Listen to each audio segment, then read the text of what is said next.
शं वरुणः शन्नो भवत्वर्यमा शन्न इन्द्रो बृहस्पतिः शन्नो विष्णुरुक्रमः ॐ शान्ति शान्ति शान्तिः।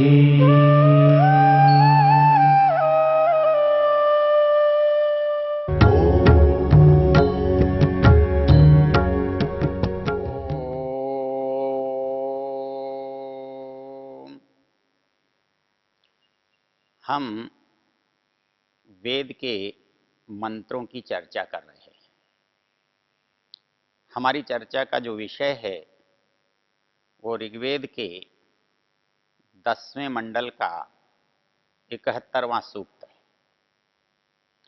उसका ऋषि बृहस्पति है और उसका देवता ज्ञान है। अर्थात इन मंत्रों का विषय ज्ञान है और बृहस्पति क्योंकि ज्ञान का अधिष्ठाता है, गुरु है, परमेश्वर है, ज्ञान का स्वामी है, इसलिए वो इसका ऋषि भी है। अर्थात ज्ञान को देने वाले को या ज्ञान जिसके पास अधिक है उसको हम बृहस्पति कहते हैं। वैसे बृहति वाणी को कहते हैं। तो वाणी से जो कुछ हम प्रकट करते हैं, निकालते हैं, प्रकाशित करते हैं, वो ज्ञान है। हम जो जानते हैं वही बोलते हैं, हम जिसको सिखाते हैं वही बोलते हैं।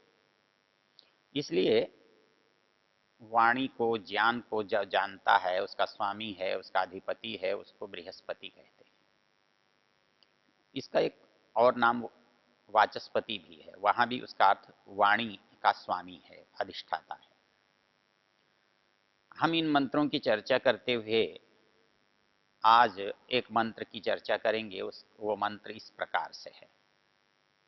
सर्वे नंदन्ति यशसा गतेन सभासाहेन सख्या सखाय किल्विषस्पितुषणिर्घ्येषाम् अरम हितो भवति वाजिनाय। इसमें एक बड़ा रोचक तथ्य है। परमेश्वर तो सर्वज्ञ है, उसके पास हर विषय का संपूर्ण ज्ञान है। जितना संसार का निर्माण है वो उसके ज्ञान से ही हुआ है। इसलिए जो जिसका निर्माण है, जो जिसकी रचना है, जो जिसका विषय है, उसके बारे में उसे जानकारी हो, ये स्वाभाविक है।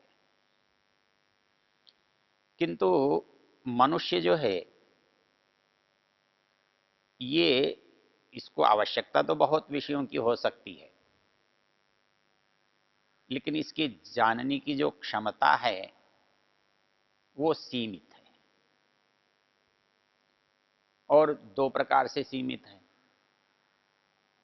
एक तो परमेश्वर के पास जो ज्ञान है वो उसका स्वाभाविक होने से नित्य है, और मनुष्य के पास जो ज्ञान है वो स्वाभाविक ज्ञान से भिन्न जो ज्ञान है उसे हम नैमित्तिक जैसे कहते हैं। तो वो दूसरे से प्राप्त होता है और सीमा होने से सारा प्राप्त नहीं किया जा सकता है। तो इन दो परिस्थितियों को याद रखने की आवश्यकता है।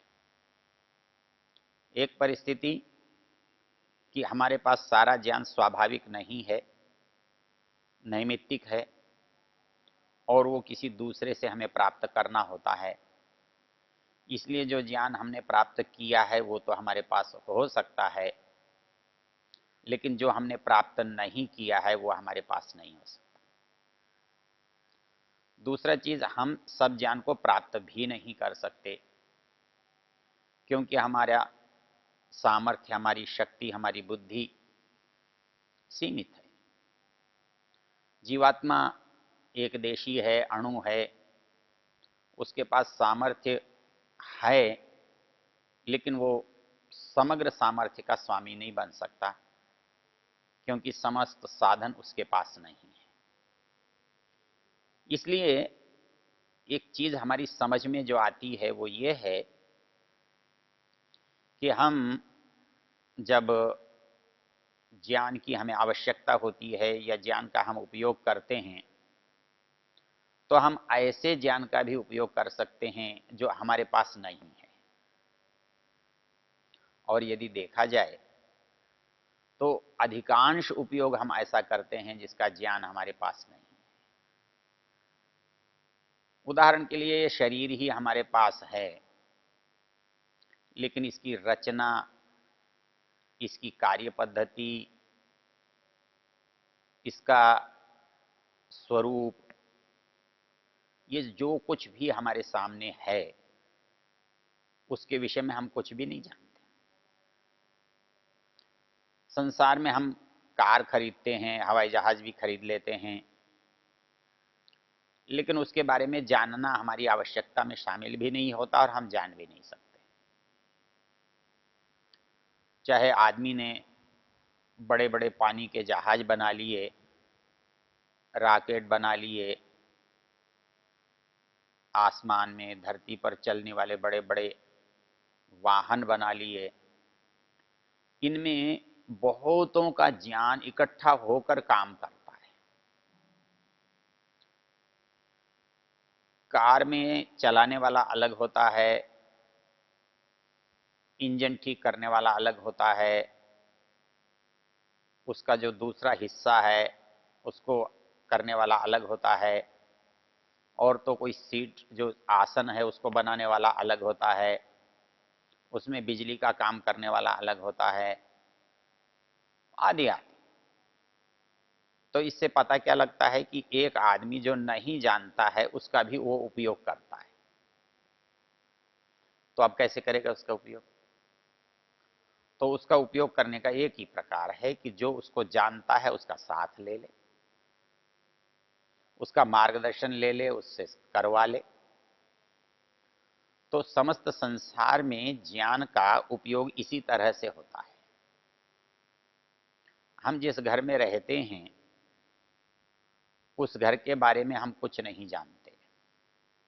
वो कैसे बना, इसमें लोहा कहाँ से लगा, इसमें सीमेंट कैसे आया, लकड़ियाँ कैसे लगी, इसके खिड़की दरवाजे किसने बनाए, ये हमको पता नहीं कि नींव कितने खंभों पर टिकी है, कितनी बड़ी होनी चाहिए।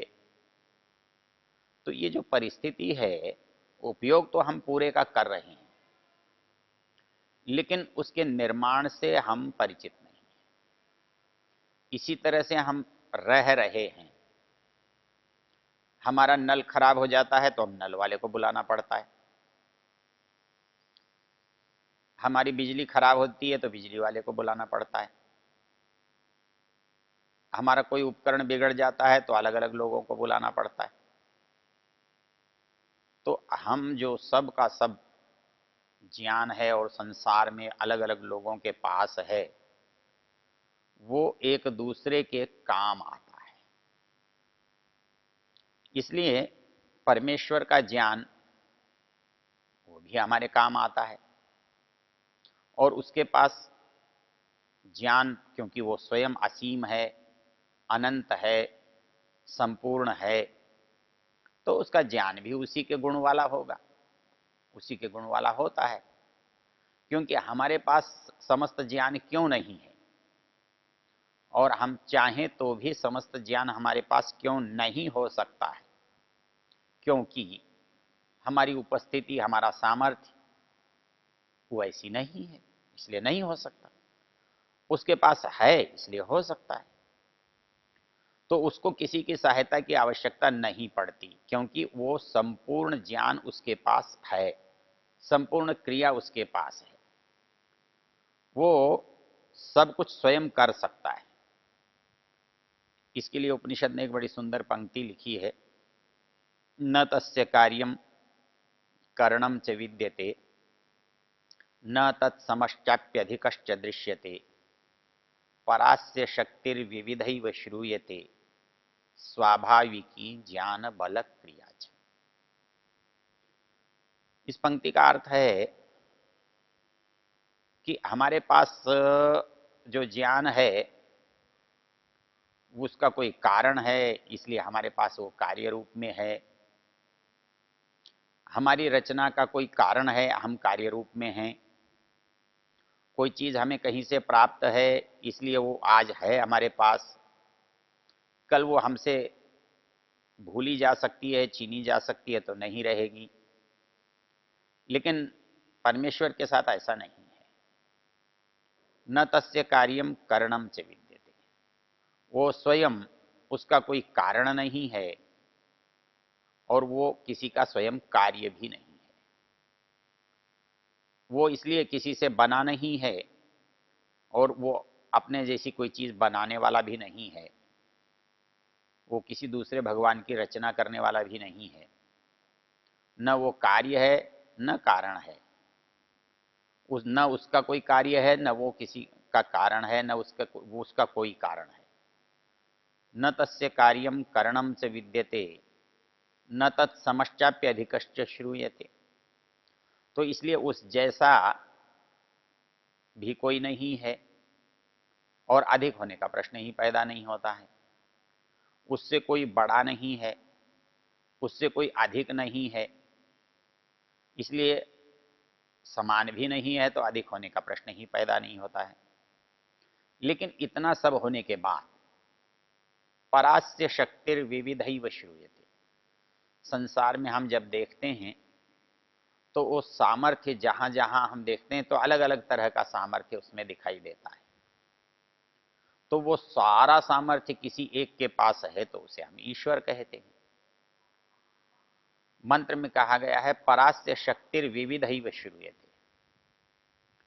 जो इसकी विविधा शक्तियां हैं वो इसी के अंदर हैं, इसी से प्रकाशित हो रही हैं, इसी में प्रकट हो रही हैं। और ऐसा क्यों हो रहा है, ऐसा क्यों हो सकता है? इसलिए कि स्वाभाविकी ज्ञान बल क्रिया, उसका ज्ञान, उसका बल और उसकी क्रिया। उसका ज्ञान, बल और क्रिया मतलब किसी वस्तु के निर्माण के लिए जानकारी चाहिए, वस्तु के निर्माण का सामर्थ्य चाहिए और वैसा कर सकना की योग्यता चाहिए। कोई व्यक्ति भवन बनाना चाहता है, जानकारी उसके पास है, लेकिन यदि साधन नहीं हुए तो कैसे बनाएगा? और जो साधन मेरे पास आ भी गए तो उनको उठाना, रखना, लगाना, हटाना ये मेरे पास नहीं है तो मैं कैसे करूंगा? तो इसलिए किसी काम को करने में ज्ञान चाहिए, बल चाहिए और क्रिया चाहिए। इसको हमारे आजकल की भाषा में लोग जो अच्छा निर्माण चाहते हैं वो यही कहते हैं कि अच्छी योजना चाहिए, अच्छी सामग्री चाहिए और उसका अच्छा निर्माण चाहिए, श्रम चाहिए।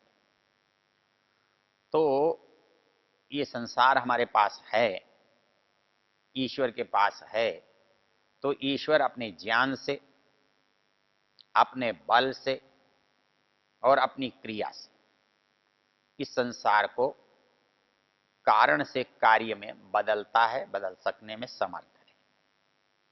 इसलिए मंत्र ने कहा स्वाभाविकी ज्ञान बल क्रिया। उस परमेश्वर का ज्ञान, उस परमेश्वर का बल और उस परमेश्वर की क्रिया उसका सहज स्वभाव है, उसका अंग है। इसीलिए शास्त्र ने एक जगह और एक अच्छी बात कही। हमारी दृष्टि में वेद जो है उसका ज्ञान है, तो हम तो ज्ञान अर्जित करते हैं, परिश्रम करते हैं, दूसरे से पाते हैं, उसको रखने के लिए श्रम करते हैं। किंतु वेद का जो ज्ञान है उसके पास वो कैसा है? निश्वसितमेतत्, वो उसके श्वास की तरह से है। अर्थात मनुष्य के जीवन में जो कार्य सबसे महत्वपूर्ण है, कठिन है और बहुत सहज रूप से किया जाता है, वो मनुष्य करता है, जिसके बिना जीवन ही संभव नहीं है, वो श्वास प्रश्वास का लेना है, छोड़ना है, तो वो बहुत स्वाभाविक है। यदि उसको परिश्रम से लेना पड़े तो हमें बड़ी कठिनाई हो। मान लीजिए कोई व्यक्ति दमे का मरीज है और उसका एक ही दिन भर का संकट है, वो श्वास कैसे ले। उसको श्वास लेना ही बड़ी भारी चीज लगती है। कई बार सारी सारी रात उसको सोना नहीं मिलता है, क्योंकि श्वास नहीं आता तो वो सोए कैसे। और श्वास की विशेषता है, आप सोएं या जागें उसका श्वास से क्या संबंध है। वो तो वैसे ही सोते हुए आता जाता रहता है, वैसे ही जागते हुए आता जाता रहता है। आपका कभी ध्यान भी नहीं होता कि आप श्वास ले रहे हैं। वो इसको कहते हैं स्वाभाविकता। इसलिए ये जो हमारा श्वास है ये स्वाभाविक है। तो इसकी उपमा देते हुए उपनिषद ने एक जगह कहा, तस्य निश्वसितमेतत् ऋग्वेदो यजुर्वेद सामवेदो अथर्ववेद। मतलब समस्त ज्ञान जो संसार में कहीं भी है, हमें अनुभव में आ रहा है, हमें अनुभव में नहीं आ रहा है, हमने देखा है, हमने नहीं देखा है, वो सब का सब क्या है, तस्य निश्वसितम। ये उसका स्वाभाविक है, श्वास प्रश्वास की तरह उसके अंदर से निकलने वाला और उसके अंदर समाविष्ट होने वाला है। जब उसकी आवश्यकता होती है, सृष्टि की रचना होती है, मनुष्य का निर्माण होता है, संसार में मनुष्य की उपस्थिति होती है, तब वो ज्ञान श्वास की तरह बाहर होता है। और जब प्रलय होता है, मनुष्य की उपस्थिति नहीं होती है, संसार में रहने वाले किसी व्यक्ति प्राणी को ज्ञान की आवश्यकता नहीं होती है, वो उसके अंदर समाया हुआ रहता है, वो ज्ञान उसमें सदा ही बना रहता है। एक प्रश्न उठाया, क्या परमेश्वर के पास वेदों का ज्ञान सदा रहता है? तो सदा रहने और नहीं रहने का प्रश्न हमारे जैसे लोगों के साथ उठता है, जिनका अस्तित्व ही कभी होता है और कभी नहीं होता है। जिसका अस्तित्व सदा रहता है उसकी हर चीज सदा रहेगी। जैसे हम सदा रहें तो हमारे हाथ पैर भी सदा रहने पड़ेंगे, हमारा मस्तिष्क भी सदा रहना पड़ेगा। हम सदा नहीं रहते, इसलिए हमारी शक्तियां भी सदा नहीं रहती हमारे पास, सदा प्रकट नहीं हो सकती हमारे पास। किंतु परमेश्वर जब सदा रहने वाला है तो उसका समस्त सामर्थ्य भी सदा रहता है। इसलिए परमेश्वर का ज्ञान भी उसी तरह से नित्य है जैसे परमेश्वर नित्य है। तो उसका ज्ञान नित्य है, इसलिए हमारी तरह से कभी अर्जित करना नहीं पड़ता या कभी भूलने की नौबत नहीं आती। तो ये जो ज्ञान की परिस्थिति है, यदि ये बात हमारी समझ में आ जाए तो हमें मंत्र का भाव बहुत अच्छी तरह समझ में आ सकता है। ओ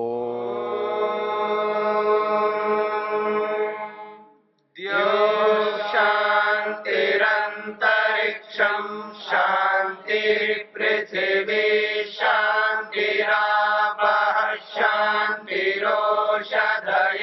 शांति वनस्पतयः शांतिर्विश्वे देवा शांतिर्ब्रह्म शांति सर्वं शांति शांतिरेव शांति क्षमा शांतिरेधि।